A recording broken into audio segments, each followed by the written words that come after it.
Hello guys, कैसे हो दोस्त। पिछले लेक्चर में बात कर ली थी अपनों ने स्टीरियो केमिस्ट्री कंप्लीट कर दी मेरे भाई। स्टीरियो केमिस्ट्री हाँ या ना बोल यार। उसके बाद अपना आता है थर्मोडायनेमिक्स में। मैंने बताया था आपको टॉपिक उठाए जाएंगे। टॉपिक उठाते हैं तो अपने उठाते हैं थर्मोडायनेमिक्स का सेकंड लॉ। दो प्रकार की इक्वेशन है, क्लासियस इक्वेशन दी थी, दूसरा था केल्विन प्लांक स्टेटमेंट। दो स्टेटमेंट पर ही आधारित होता है। दूसरी बात ये कहना चाहता है, क्लासियस तो बोला कि कोई चीज है, जैसे अपने क्या है लो प्रेशर या लो टेम्परेचर है, तो high temperature to low temperature जो आप कार्य करेंगे उसमें कार्य की जरूरत नहीं है, वो अपने आप प्रोसेस हो जाएगी। लेकिन जो लो टू हाई होगी वो प्रोसेस क्या है, वर्क डन करना पड़ेगा। तो ये है सेकेंड लॉ स्टेटमेंट किसका, क्लासियस का। तो देखिए क्लासियस क्या कहता है, हीट का फ्लो या हीट का flow hot body to a cold body unaided, यानी hot body to cold body क्या हो जाता है, अपने ऊपर डन करना पड़ता है। लेकिन cold body to hot body, cold body to hot body अपने आप क्या हो जाता है, विदाउट एक्सटर्नल प्रेशर हो जाता है, कार्य हो जाता है। जैसे high to low, high to low अपने आप होगा, लेकिन लो से हाई वर्क करना पड़ेगा। जैसे किसी चीज को हाई टू लो करना है तो अपने आप करना पड़ेगा, लो टू हाई क्या है वर्क करना पड़ेगा। जैसे अपन फर्स्ट सीढ़ी पे कई बार क्या होता है दोस्ती में कुछ ऐसा होता है मेरे भाई, अपन चढ़ाए जा रहे हैं, अगले को एफर्ट दिए जा रहे हैं, लेकिन एफर्ट देने के बाद बिलीव ब्रेक हो गया। बिलीव ब्रेक होते क्या हो गया, वो ऊपर वाली सीढ़ी से लास्ट सीढ़ी पे आके गिरता है। सब इंसान कॉन्फिडेंस गिर जाता है बंदे का, या अपन मार्क्स कम आ गए तो कॉन्फिडेंस गिर गया। तो इसका मतलब हाई टू लो आना बिना कोई फर्क किया जाएगा, लेकिन लो टू हाई यार किसी रिश्ते को चलाना है तो थोड़ी थोड़ी क्या है समझ होनी चाहिए।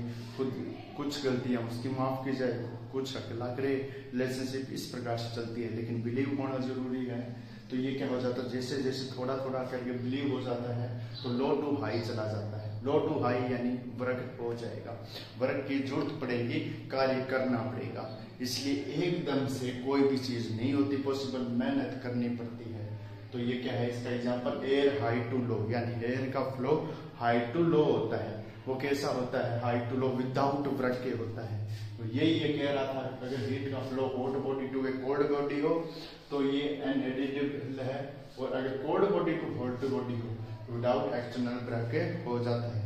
Cold body to hot body किस प्रकार से, जैसे मैं दो चीजें रख दूं, एक तो गर्म वाली एक ठंडे वाली, तो आप देखोगे क्या हो जाएगा, हीट का फ्लो अगर इनको अपन नलकी से जोड़ दिया जाए तो जो चीजें ठंडी थी वो क्या हो जाएगी, धीरे धीरे गर्म होने लगेगी। उसी प्रकार cold body to hot body, यानी cold body to hot body में आसानी से गर्म हो जाएगी, लेकिन हीट का फ्लो अपन क्या करना है, अनएडेबल। ये हीट का फ्लो होता है क्या हो जाता है, वर्क करना नहीं पड़ता। जैसे चाय है अपन जितने बड़े पतीले में रखेंगे उतने ज्यादा वाष्पन की उष्मा होगी, और जितना बड़ा पतीला उतना जल्दी ठंडा हो जाएगा, कोई वर्क की जरूरत पड़ी नहीं पड़ी। तो यही है इसका क्लासियस स्टेटमेंट। दूसरा प्लांक नाम का वैज्ञानिक आया, केल्विन प्लांक। इसने क्या बताया सर, इसने बोला कि कोई भी चीज अपने आप में 100% नहीं है। जैसे 100% तो कोई भी व्यक्ति नहीं है, कोई भी मनुष्य ले ले, चाहे 100% तो कोई ज्ञानी नहीं है। सभी में कुछ कमियां हैं, कुछ अच्छाइयां हैं सभी में, यानी कुछ परसेंटेज है। इसी प्रकार से ये बोला कि कोई भी मशीन है या कोई भी ऐसा सिस्टम जो पूर्णतः क्या नहीं होगा, दक्ष नहीं होगा, पूर्णतः एनर्जी कन्वर्ट नहीं करेगा। ऐसा नहीं है कि 100 का 100% एनर्जी दे दे, चले वो कोई भी चीज हो, मशीन हो। तो ये कहना चाहता है, इसी प्रकार से प्यार में होता है, कोई भी ऐसा व्यक्ति नहीं है कि 100% प्यार कर सकता है ही नहीं।